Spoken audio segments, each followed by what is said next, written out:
Boa noite, meu nome é Evelise Fortinho, sou professora da PUC de São Paulo, dos cursos de Psicologia, de Jogos Digitais, e agora eu vou falar um pouquinho para vocês sobre a questão dos videogames e a relação com a saúde mental. A gente tem uma associação em geral dos videogames com uma imagem negativa, né? Como se o uso de jogos sempre fosse atrelado às questões de vício, às questões de dependência, né? Ou às questões de violência, né? Mas o que eu quero trazer para vocês hoje é falar um pouquinho dos jogos além dessas questões que todo mundo tem debatido e que são preocupações com os pais, né? Então, quando a gente vai pensar em videogame, primeiro a gente vai pensar que a gente tem vários tipos de jogos, né? Então, acho que a primeira coisa que eu queria falar é que os jogos não são só esses jogos de tiro, né? Que as crianças e os adolescentes gostam, né? Ou desses joguinhos de doces, né? Que a gente tem no celular, mas eles podem ser feitos com finalidades específicas, né? Para a educação, para a saúde, esse tipo de coisa. A gente tem o que a gente chama também dos jogos que são comerciais, né, que são os jogos de entretenimento, né, ou os jogos independentes. Os jogos independentes, em geral, eles são jogos mais autorais, né, às vezes um pequeno produtor, um desenvolvedor sozinho só, foi lá e fez o jogo com uma coisa que lhe é cara, com uma coisa com uma mensagem ali que ele quer passar, né. Esses jogos que a gente chama de serious games, ou que a gente chama de jogos de impacto, o objetivo que a gente fala é desenvolver atitudes e competências, né, para avaliar situações reais. Então, a gente tem vários jogos que a gente tem para a saúde, que são jogos de treinamento, por exemplo. Então, tem jogos de treinamento profissional para médicos, tem jogos de treinamento profissional para outros tipos de profissionais de saúde. Em geral, eles são produtos, né, de desenvolvimento de pesquisa acadêmica e eles servem aí para essa finalidade, né? A gente tem outros jogos, por exemplo, que são jogos para saúde física. Então, por exemplo, a gente tem jogos que a gente chama de exergames, né? Os exergames são jogos que visam, por exemplo, reabilitação motora dos pacientes. Então, são usados aí na fisioterapia, são usados em reabilitação. A gente tem jogos, por exemplo, para trabalhar com fobias, né? E você vai fazendo o que a gente chama de sensibilização sistemática, né? Para a pessoa se aproximar daquilo que lhe dá fobia, né? E a gente tem jogos que foram feitos especificamente para questões de saúde mental.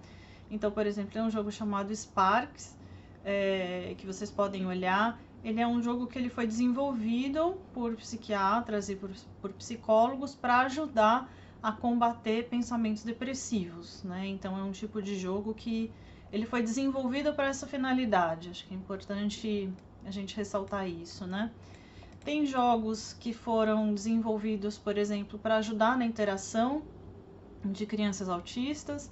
Tem um jogo que a gente chama de Life is a Game, que ele é um jogo que foi feito para ajudar as crianças a reconhecerem as emoções. Então, você tem um bonequinho, esse bonequinho tem emoções e a criança consegue, ele faz uma leitura facial da criança e a criança consegue expressar o seu sentimento a partir ali das cartinhas que ele vai tirando do jogo, né? Tem os jogos que são para reabilitação cognitiva, tem outros jogos que eles não foram feitos necessariamente com essa finalidade, né? Mas são jogos que o autor, né, do jogo, o desenvolvedor, ele passou por alguma questão ou por algum problema e ele tenta colocar, expressar ali no jogo, assim como seria um filme autoral, um livro autoral, ele tenta expressar a vivência dele, né, o que aconteceu ali com ele. Então, por exemplo, tem um jogo que chama Papo e Joe, em espanhol é Papai e Eu, né, o Papo, na verdade, no jogo, ele é um monstro, né, o desenvolvedor é um autor, né, um criador chamado Vander Cavalheiro, ele é um venezuelano, e o que ele faz? Ele acompanha a história de uma criança brasileira que mora numa comunidade, né, e aí ele tem um monstro, né, que é o Papo, e ele sabe que o monstro é o melhor amigo dele, até o monstro comer ali um sapo específico, e quando ele come esse sapo específico, esse monstro fica descontrolado e passa a ser o pior inimigo ali do menino, né? É uma metáfora que o desenvolvedor fez para o tema de alcoolismo, e ele tenta passar a experiência dele com relação a esse tema, fazendo esse jogo autoral, né? E acho que é uma forma, por exemplo, que a gente pode usar esse tipo de jogo para fazer uma discussão, né, com crianças e adolescentes sobre o tema do alcoolismo, né? E até sobre os tipos de resolução que tem o jogo, né? Então o jogo tem uma resolução muito interessante. A resolução do jogo foi baseado na experiência que o autor teve com o Alcoólicos Anônimos, né? Ele foi frequentador do AA e a experiência que ele teve aí então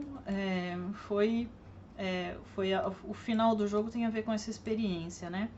Tem um outro jogo também que é bem interessante que se chama Gris, né? Gris em espanhol é cinza. Ele é um jogo que ele fala sobre o tema da depressão, né? Então ele tem uma protagonista, que é uma garota, e ela é perseguida por cobras negras, né, durante essa jornada, e ela tem que lidar com essas cobras. E essa criatura é uma criatura amorfa, é uma criatura que fica atrás dela, e essa criatura persegue ela, e ao longo do jogo ela tem que lidar com essa criatura, né? E essa criatura, ela tem que sobreviver, né? E ela não pode ser devorada e nem se afundar nessa criatura, né? Então aqui é um outro tipo de jogo, né? Esses dois jogos a gente classifica como jogos independentes, mas são jogos onde o autor quis passar ali a sua experiência, né? Sobre o tema. Tem um outro jogo também interessante que chama Celeste, né? Celeste tem uma protagonista que chama Madeleine, e ali no jogo a Madeleine encontra uma outra versão dela mesma, e essa versão dela mesma, para surpresa dela, é uma versão maligna, né? E aí ela tem que lidar com aquela versão dela mesma. Os desenvolvedores no jogo quiseram trabalhar com o tema da ansiedade, né? Então acho que é uma coisa interessante. Tem um outro jogo independente também, chamado Rainy Day, né? O Rainy Day ele é semelhante a um outro jogo chamado Depression Quest, né? E esse jogo Rainy Day, a desenvolvedora é uma brasileira, chama Thaís Weller, e ela fala que no jogo ela diz que ela teve depressão ansiosa, e no jogo você tem que fazer escolhas e o seu objetivo é levar a protagonista para o trabalho. Mas aí você tem que enfrentar todo o processo depressivo pelo qual ela está passando. E aí a ideia do jogo, né, a desenvolvedora ficou explicando um pouco ali para a pessoa que está jogando, né, como é que ela pensa e como é que ela se sente a respeito dos assuntos, né. Tem um outro jogo interessante, que tem um jogo que chama Coming Out Simulator, que é um jogo de 2014. O desenvolvedor se chama Nick Case. Em português, uma tradução seria Saindo do Armário, né? E nesse jogo o protagonista quer contar para sua família que é gay e ele quer assumir um namorado, né? Mas e é um jogo como se fosse um SMS, né? Então você fica trocando SMS com as pessoas. O jogo contém falas reais, né, com os pais e com o ex-namorado, e o jogador tem que contar, mas aí tem uma série de entraves para que ele consiga ou não fazer essa confissão para a família, né? Bom, gente, é isso. Espero que tenha ficado claro. Se vocês tiverem qualquer dúvida, vocês podem me escrever. Eu deixo aqui os meus contatos, né? A gente tem um núcleo que é o Laboratório de Estudos de Tecnologia de Informação e Comunicação, que a gente chama de JANOS, aqui na PUC São Paulo, onde a gente faz esses estudos sobre temas de novas tecnologias e os temas sobre videogames.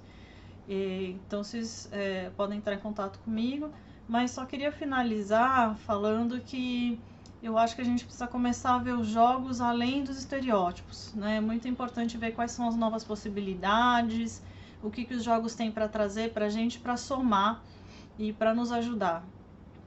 Eu falei hoje do tema da saúde mental, mas a gente tem muitos outros temas importantes onde a gente pode aproveitar essa linguagem dos videogames. Gente, muito obrigada, até mais.